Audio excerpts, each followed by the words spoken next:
가운데 충만해지기를 간절히 축원합니다. 오늘은 예수님이 이끄시는 교회 7번째 이야기, 라오디게아 교회입니다. 주님께서 소아시아 7 교회들에게 주신 말씀 중에서 오늘이 마지막 교회의 이야기인데요. 보통 마무리는 어떻게 변론되어집니까? 드라마도 영화도 대부분 마지막은 좋은 결과로 장식하기 마련인데, 오늘 주님이 마지막 교회인 라오디게아 교회에 주신 말씀 치고는 너무나도 곤혹스럽고 참혹한, 이렇게 당황스러운 말씀임을 보게 됩니다. 왜냐하면 주님께서는 라오디게아 교회에 단 한마디도 칭찬을 하지 않으셨기 때문이죠. 라오디게아 교회, 분명히 주님의 핏값으로 세우신 교회임에 틀림없습니다. 우상만 가득하였던, 복음의 불모지였던 소아시아 땅에 주님의 교회가 세워지려면, 주님의 교회가 세워지기까지 얼마나 많은 희생과 헌신이 필요했을까요? 소아시아 지역에 최초로 복음을 전하였던 사도 바울의 그 행적을 보게 되면 얼마나 힘겹게 복음을 전하고 그렇게 최선을 다해 교회를 세워갔는지를 알게 되죠. 심지어 루스드라에서는 사도 바울이 돌에 맞았어요. 예수님의 복음을 전한다는 그 한 가지 이유로 사도 바울이 돌에 맞고 다들 죽은 줄 알았죠. 그래서 사도 바울을 성 밖으로 내던져 버리기까지 했습니다. 그러나 하나님은 그 사도 바울을 지키시고 인도하시고 복음의 사명자로 더 아름답게 쓰임받을 수 있도록 일으켜 세워주셨죠. 주님을 향한 끊임없는 적대감과 반감 속에서 이처럼 주님의 교회를 세운다는 것은 기적과도 같은 일이었습니다. 그 당시 주님의 교회 하나가 세워지려면 생명과 맞바꿔야 할 정도의 희생이 요구되었던 것입니다. 그러므로 지금 라오디게아 교회, 이 한 교회가 세워지기까지 얼마나 큰 희생과 헌신이 필요했을지 우리는 능히 짐작해 볼 수 있는 거죠. 그런데 오늘 본문의 라오디게아 교회는 너무나 참담한 지경에 빠져 있어요.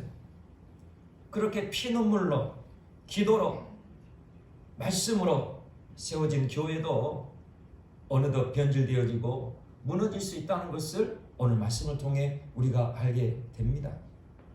요한계시록 3장 17절 말씀 우리 함께 다시 한번 보도록 하겠습니다.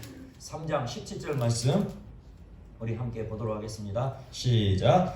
내가 말하기를 나는 부자라 부유하여 부족한 것이 없다 하나 내 공고한 것과 가련한 것과 가난한 것과 눈먼 것과 벌거벗은 것을 알지 못하는도다. 아멘.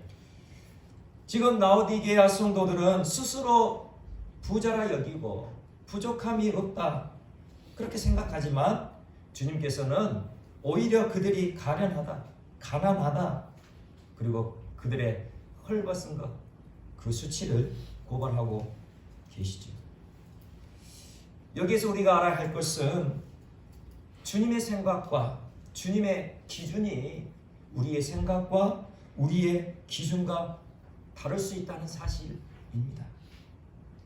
우리가 예수님을 믿고 구원을 받아 하나님의 자녀가 되어지면 자칫 착각하는 것들이 생겨나게 되죠. 내가 예수님을 믿고 하나님을 예배하고 교회를 다니고 있으니 지금 내 생각이 주님의 생각과 같을 것이라 착각할 수 있다는 거예요. 어쩌면 내 생각이 주님의 생각과 다르다는 것을 알아요. 그러할지라도 사랑과 은혜의 주님이시니 내 생각을 주님께서 지지해 주실 것이라 그렇게 착각하는 때가 있다는 거예요. 지금 라오디게아 성도들이 그래요. 스스로의 믿음을 확신하고 있어요. 자신들은 교회에 다니고 있고 주님의 이름으로 예배하고 있으니 구원받았음에 전혀 부족함이 없다 그렇게 확신하고 있었다는 거예요. 오늘 같이 읽었던 17절 말씀을 세번역 성경으로 보면 지금 라오디게아 성도들이 어떤 잘못된 확신을 갖고 있는지 우리가 알 수 있게 되는데, 세번역 성경으로 17절 말씀 다시 한번 읽어드리겠습니다. 너는 풍족하여 부족한 것이 조금도 없다고 하지만 실상 너는 내가 비참하고 불쌍하고 가난하고 눈이 멀고 벌거벗은 것을 알지 못한다. 너는 풍족하여 부족한 것이 조금도 없다고 하지 마. 지금 라오디게아 성도들은 자신들이 구원받기에 조금도 부족한 것이 없다. 너는 풍족하여 부족한 것이 조금도 없다고 하지 마. 내 자신이 구원받기에 부족한 것이 조금도 없다고 그렇게 생각하고 있었다는 거예요. 비록 믿음이 연약하여서 주님의 뜻에 온전히 순종하지 못하고 있지만 나는 예수님을 믿고 있잖아. 그러니 나는 구원받았음에 틀림없어. 내가 구원받고 천국 가는 것에는 결코 부족함이 없어. 이런 잘못된 확신과 착각이 우리에게도 있지는 않는지 되돌아보아야 할 것입니다. 라오디게아 교회를 책망하시는 주님은 우리에게도 이렇게 말씀하고 계시기 때문입니다. 15절에서 16절 말씀 또 한번 같이 한번 보도록 하겠습니다. 15절에서 16절 말씀 함께 읽겠습니다. 시작. 내가 내 행위를 아노니 내가 차지도 아니하고 뜨겁지도 아니하노라. 내가 차든지 뜨겁든지 하기를 원하노라. 내가 이같이 미지근하여 뜨겁지도 아니하고 차지도 아니하니 내 입에서 너를 토하여 버리리라. 아멘. 내 입에서 너를 토하여 버리리라. 너무나도 두려운 말씀 아닙니까? 주님은 차갑지도 않고 뜨겁지도 않은 미지근한 믿음이 역겨운 것이라 책망하고 계세요. 주님이 이렇게 책망하신 그 배경이 있는데 지금 라오디게아 교회가 있는 이 라오디게아 지역 근처에는 히에라볼리와 골로새가 위치하고 있었습니다. 히에라볼리 도시와 골로새 도시가 라오디게아 이 지역 근처에 있었어요. 그런데 이 히에라볼리 이곳에는 뜨거운 온천물이 콸콸 쏟아지는 곳이었다는 거죠. 라오디게아가 바로 이곳에서 솟아난 뜨거운 온천수를 관으로 연결해서 도시로 끌어와 사용했다는 거예요. 히에라볼리에서 뜨거운 그 온천수가 그 토관을 통해서 한 10km 정도 떨어진 라오디게아에 도착하게 되면 어떻게 될까요? 그 뜨거웠던 온천수도 미지근한 물로 바뀌어져 버렸다는 거예요. 또한 골로새 그 도시 지역에서는 만년설이 녹아내린 차가운 물이 흘러내렸다고 합니다. 그러니 얼음장처럼 차가운 물이 이제 서쪽으로 18km 정도 떨어진 라오디게아 교회 지역으로 도착하게 될 쯤이면 태양빛에 물이 데워져서 본래의 그 차가움을 다 잊어버리고 미지근한 물로 바뀌어져 버렸다는 것입니다. 문제는 히에라볼리나 골로새에서 흐르는 이 물이 깨끗한 그 생수가 아니라 미네랄이 풍부한 여러 가지 우리 사람의 몸에 좋은 그 미네랄이 풍부한 그런 물이었다고 해요. 그런데 이 미네랄이 풍부한 물, 뜨겁거나 차가운 상태에서는 마시는 것이 그리 어렵지 않지만 미지근한 상태가 되어버리면 구역질 날 정도로 그렇게 역겨운 냄새가 나고 먹기 힘들었다고 그럽니다.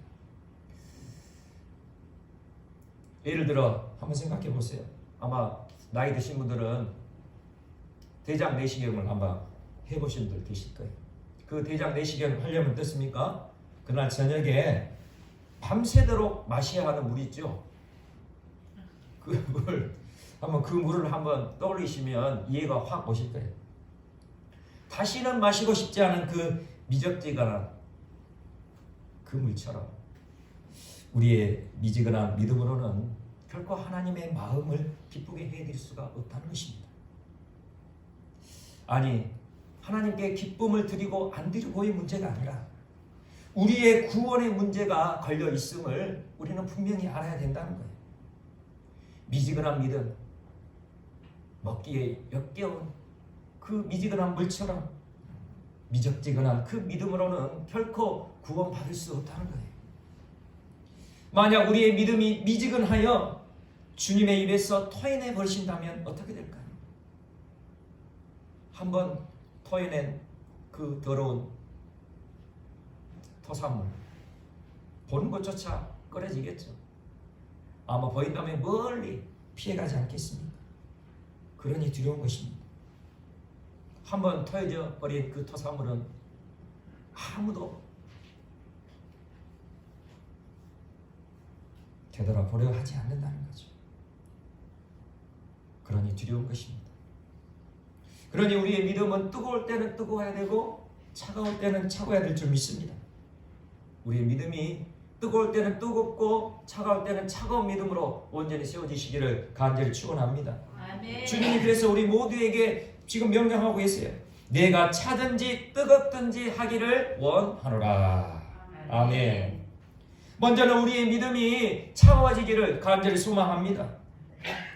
어떻게 우리의 믿음이 차가워져야 될까요?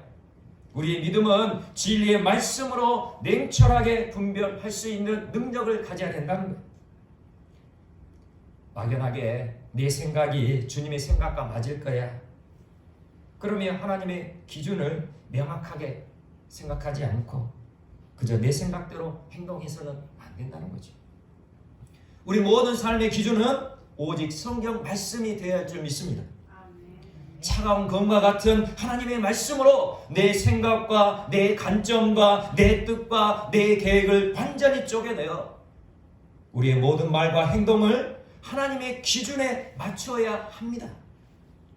히브리서 4장 12절입니다. 하나님의 말씀은 살아있고 활력이 있어 좌우의 날선 어떤 검보다도 예리하여 혼과 영과 및 간절과 골수를 찔러 쪼개기까지 하며 또 마음의 생각과 뜻을 판단하나니. 아멘. 살아있는 하나님의 말씀이 우리의 생각과 우리의 마음과 우리의 뜻을 판단할 것이라 그렇게 말씀하고 계세요. 그러니 나의 마음과 나의 생각과 나의 뜻을 하나님의 말씀으로 분별하는 우리 모두가 되시기를 간절히 축원합니다. 하나님의 말씀으로 분별하고 판단해야 되는 거예요. 나의 말과 나의 행동을 하나님의 뜻에 맞추시기를 간절히 축원합니다. 우리가 진리의 말씀을 따라 행하기를 원한다면 차가운 검으로 그 날선 검으로 나의 살점을 도려내는 고통도 감수해야 함을 명심하시기 바랍니다. 진정으로 우리가 진리의 말씀으로 냉철하게 분별하며 하나님의 그 말씀으로 우리의 삶의 기준을 삼아 살아가려 한다면 우리의 살점을 덜어내는 그 고통도 감내해야 한다는 거예요. 좌우의 날선 어떤 것보다도 예리한 하나님의 말씀, 그 진리의 말씀이 우리의 혼과 영과 및 관절과 골수를 찔러 쪼갤 것이기 때문이죠. 그 예리하고 날선 그 말씀의 검이 우리의 혼을 찌르고 영을 찌르고 관절과 골수를 찔러 쪼개면 얼마나 큰 고통이 올까요? 이 고통은 어떤 고통입니까? 우리가 하나님의 말씀을 기준대로 살려니 세상의 방법을 버려야 할 때가 있습니다. 우리가 하나님의 말씀을 기준대로 행동하려니, 하나님의 말씀을 기준대로 우리가 살아가려니 세상의 관행을 버려야 할 때가 있어요. 세상의 방법과 세상의 관행을 버린다는 것은 내가 손해를 감수해야 한다는 것이고 사람들과의 관계도 힘들어질 수 있다는 것을 의미하는 거예요.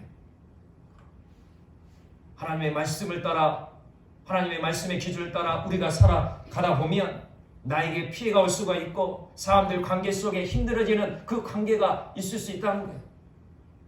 우리가 모든 사람과 더불어 화평함을 이루어가야 하지만 진리의 말씀을 따라 우리의 믿음을 잃어버리시면서까지 다른 사람들과 화평하기를 하나님은 원하고 계시지 않아요. 우리가 예수 그리스도의 십자가의 복음 앞에 온전히 세워지면 그 복음 앞에 세워진 우리가 모든 사람과 더불어 화평해질 수 있는 것이죠. 그러니 하나님의 말씀을 기준으로 살아가려면 우리의 혼과 영과 및 관절과 골수를 찔러 쪼개는 고통이 우리에게 온다는 거예요. 견딜 수 없는 그 아픔과 고통이 우리의 마음 안에, 우리의 삶 가운데 다가오게 된다는 거죠. 그럴지라도 우리 모두는 진리의 말씀을 붙드는 냉철한 믿음을 소유해야 하는 것입니다. 결코 세상의 방법과 세상의 관행에 타협하는 미지근한 믿음이 되어서는 안 된다는 거예요. 또한 우리의 믿음은 뜨거워져야 할 것입니다. 우리의 믿음은 더욱 뜨거워져야 할 줄 믿습니다. 하나님께서 그 크신 십자가의 사랑으로 구원받은 우리 모두에게 하나님을 향한 열정을 허락하셨어요.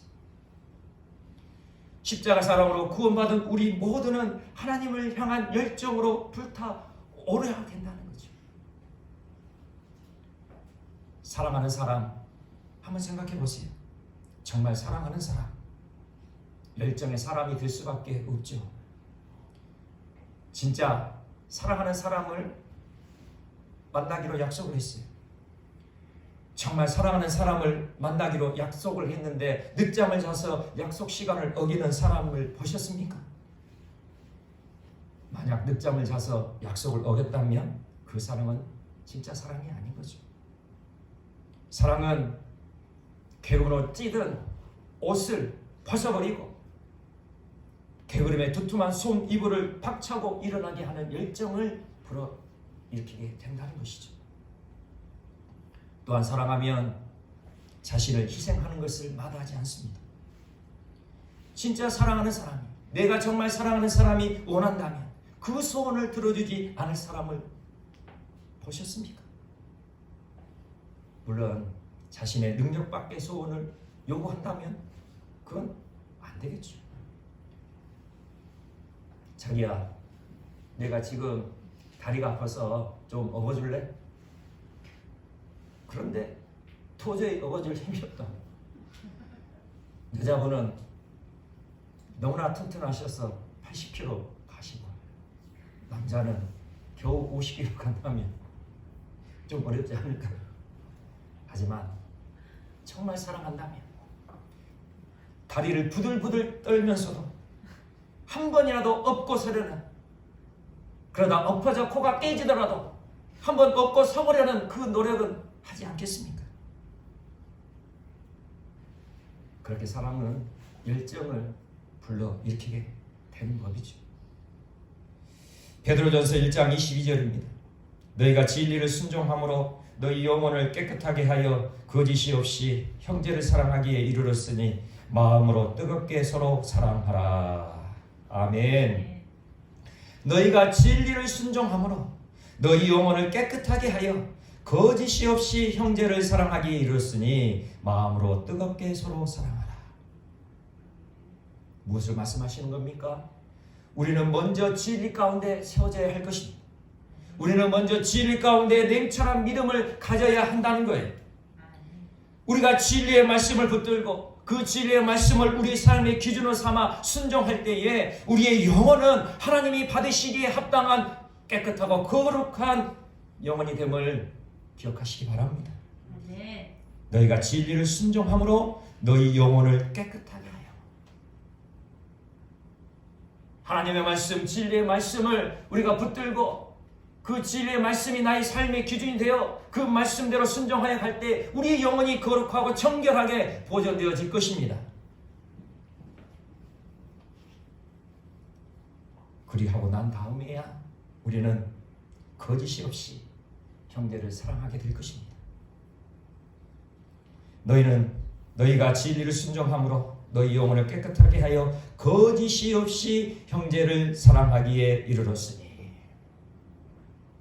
우리의 믿음이 먼저 진리의 말씀으로 세워져야 거짓이 없는 사랑으로 행할 수 있음을 믿으시기 바랍니다. 진리의 말씀을 무시한 사람, 그 사람은 오히려 독약이 된다는 사실을 알아야 된다는 거죠. 어린아이들을 사랑한다고 하여 제 하고 싶은 대로 마음대로 하라고 그냥 놔둔다면 어떻게 되겠습니까? 어른이 되어서도 오로지 자신만을 위해 사는 철부지 아이처럼 살아가지 않겠습니까? 그렇다면 얼마나 근심거리가 될까요? 가정의 근심거리요, 세상의 근심거리 아니겠습니까? 그리고 요즘 이 시대에 거짓 사랑은 또 얼마나 판을 치고 있습니까? 시기심과 질투심 가운데 그럴듯하게 포장한 사랑이 그것이고, 오로지 자신의 이기적 욕망을 채우려는 독이 든 사과를 내밀면서도 이것이 내가 너를 사랑하는 표현이야, 그렇게 사랑하는 척 하는 것이 거짓 사랑 아니겠습니까? 진리의 말씀으로 다스려지지 않은 사랑은 남용과 오용으로 가득 찬 거짓 사랑이 될 수밖에 없음을 명심하시기 바랍니다. 너희가 진리를 순종함으로 너희 영혼을 깨끗하게 하여 거짓이 없이 형제를 사랑하기에 이르렀으니 마음으로 뜨겁게 서로 사랑하라. 그리할 때에야 우리는 뜨겁게 서로 사랑할 줄 믿습니다. 우리 사랑의 교회 모든 지체들은 진리의 말씀을 삶의 기준으로 삼고 뜨겁게 서로 사랑하시기를 간절히 축원합니다. 주님을 향한 열정으로 주님의 소원을 온전히 이루어 나아가는 우리 모두가 되시기를 간절히 소망합니다. 천길 낭떠러지 끝을 향하여 내달리는 아이, 그 자녀를 보는 부모가 가만히 있을 부모가 어디 있겠습니까? 천길 낭떠러지 끝을 향해 달려가는 그 내달리는 그 아이에게 반드시 소리쳐야 하는 거예요.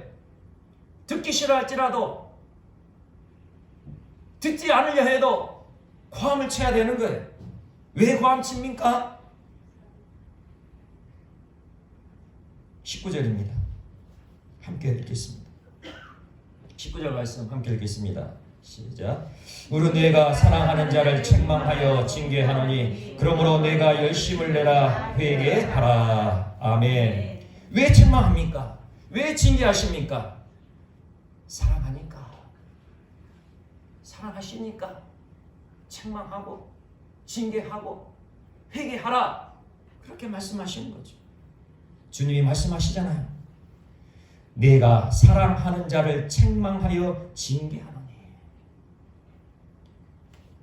주님이 사랑하시니, 주님이 사랑하는 자니 내가 책망하고 징계한다, 그렇게 말씀하고 계시잖아요. 내가 사랑하는 자를, 주님이 사랑하는 자를 책망하여 징계하노니. 그러므로 책망과 징계가 주님의 사랑의 증거임을 명심하시기 바랍니다. 주님이 우리를 사랑하시기에 책망하고 징계하시고 회개하라 명령하시는 거예요.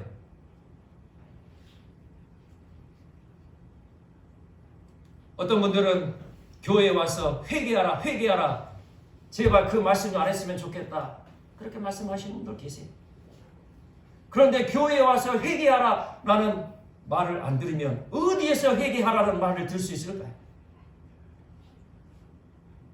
세상 그 어느 곳에서 회개하라는 그 말을 하는 사람이 어디 있습니까? 세상에서 회개하라면 그 말을 들을 사람은 또 어디가 있습니까? 그 말을 듣는 순간 그 관계는 단절되겠죠. 완전히 깨트리겠죠. 더 이상 보려하지 않겠죠. 그러나 주님은 우리를 사랑하시기에 회개하라 말씀하시는 거예요.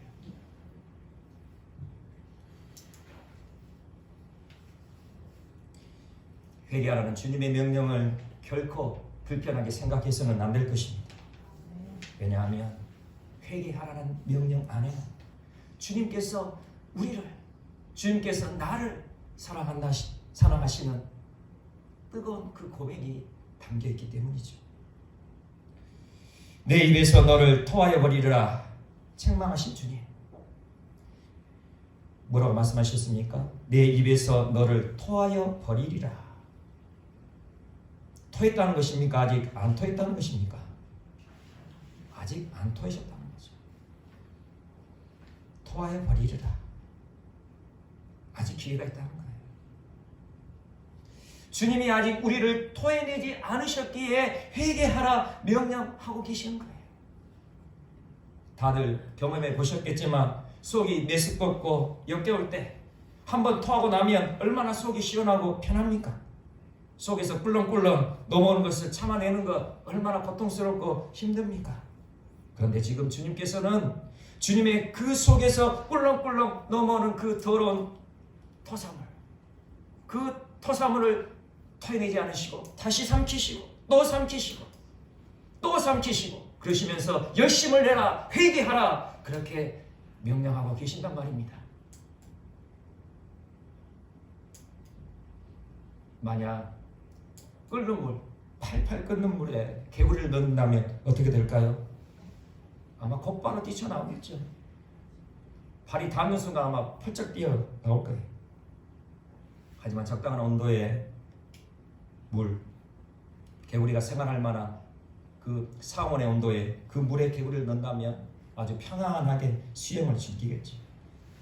그런데 개구리를 넣은 통 아래에서 열을 가하여서 조금씩 열을 가해 서서히 물을 데워간다면 어떻게 될까요?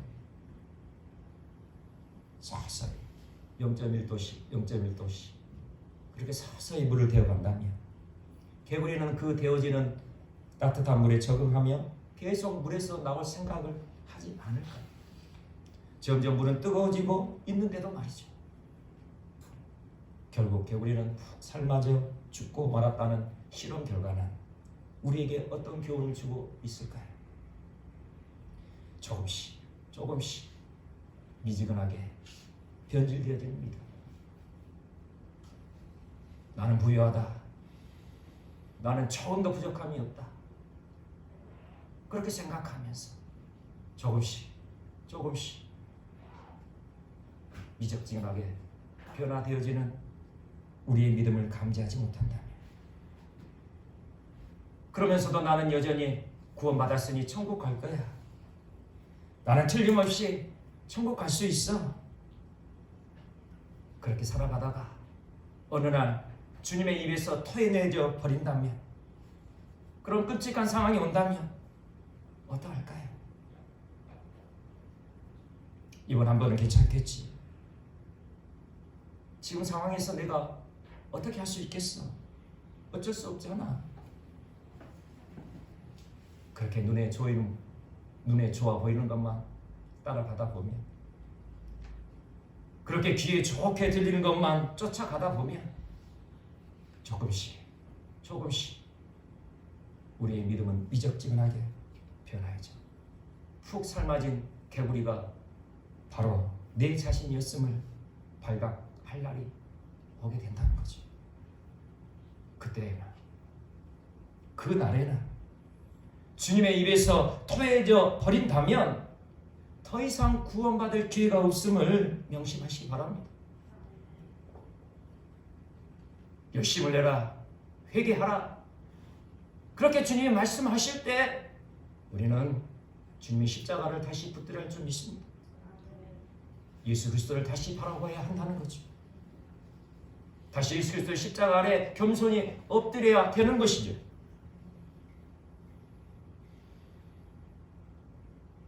우리의 믿음을 날마다 점검해야 하는 거예요. 정말 예수님이 나와 함께하고 계시는지, 정말 내가 예수님과 함께 동행하고 있는지, 그것을 우리는 점검해야 하는 거예요. 20절 또 함께 보겠습니다. 20절입니다. 시작. 볼지어다 내가 문 밖에 서서 두드리노니 누구든지 내 음성을 듣고 문을 열면 내가 그에게로 들어가 그와 더불어 먹고 그는 나와 더불어 먹으리라. 아멘. 그 누구라도 예수님을 문 밖에 서 계시게 해서는 안 돼요. 예수님을 우리 교회 밖으로 내몰아서는 안 된다는 거예요. 우리 한 사람 한 사람이 예수님을 인격적으로 모셔드리고 예수님을 나의 인생의 주인으로, 예수님을 나의 왕으로 모셔드리지 않는다면 우리 사랑교회 안에 과연 예수님이 와 계실 수 있을까요?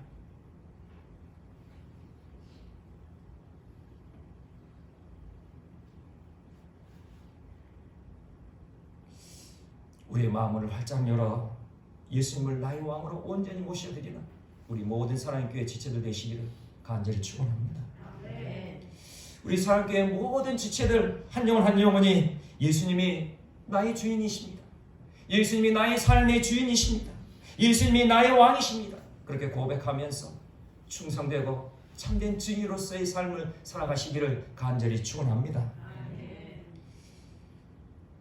우리가 예수님을 우리 마음 안에 온전히 모셔드리고, 예수님 나의 왕이십니다. 예수님 나의 삶의 주인이십니다.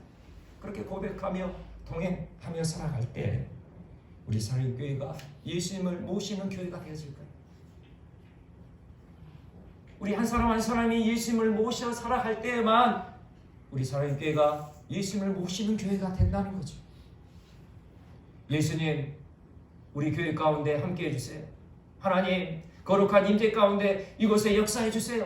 우리가 아무리 찬양을 하고 고백한들 우리 마음 안에 예수님이 안 계시다면, 우리 마음 안에 진정으로 왕 되신 예수님이 안 계시다면 어떻게 예수님이 우리 사랑교회 안에 오실 수 있겠습니까?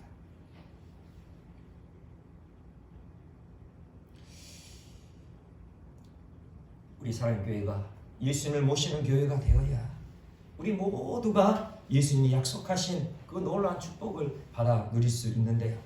오늘 마지막 21절 말씀 함께 읽어보겠습니다. 21절 함께 읽겠습니다. 시작. 이기는 그에게는 내가 내 보좌에 함께 앉게 하여 주기를 내가 이기고 아버지 보좌에 함께 앉은 것과 같이 하리라. 아멘. 예수님을 모시는 교회, 예수님을 모시고 살아가는 그 사람에게 우리 주님이 약속하셨어요.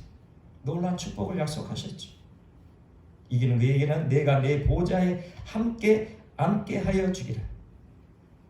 예수님을 모시는 그 사람은 예수님의 보좌에 함께 앉게 하여 주시겠다.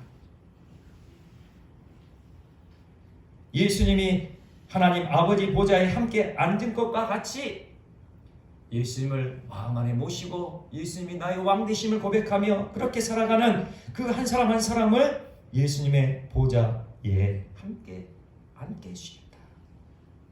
얼마나 놀라운 축복입니다. 우리가 어떻게 감히 예수님의 보좌에 앉을 수 있을까요? 감히 상상이나 할 수 있는 일입니까?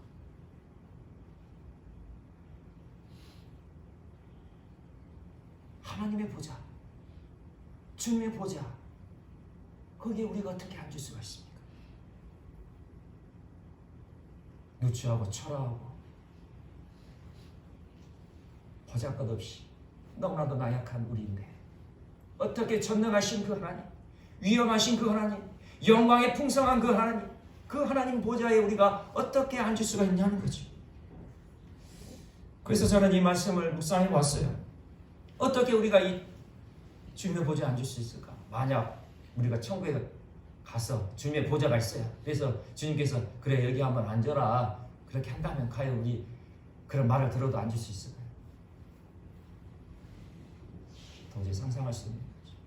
하나님의 거룩함과 위엄 앞에 우리는 엎드려질 수밖에 없는데 어떻게 그 주님의 보좌 앞에 앉을 수 있냐는 거예요. 그래서 제가 생각을 해봤어요.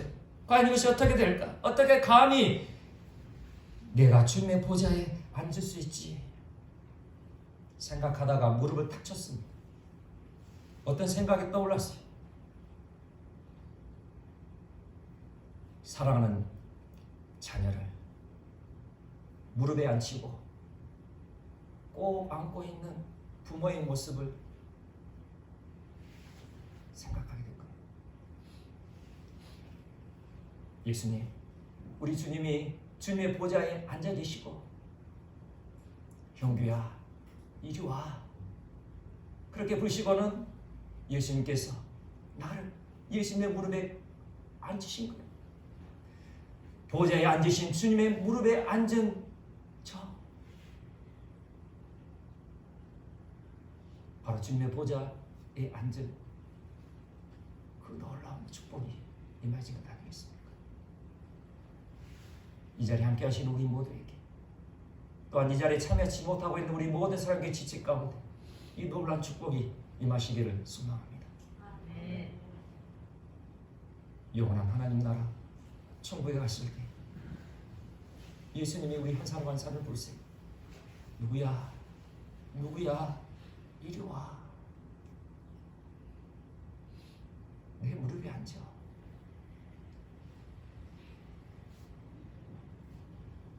이 놀라운 축복과 은혜를 누릴 수 있는 우리 모두가 되시기를 간절히 축원합니다.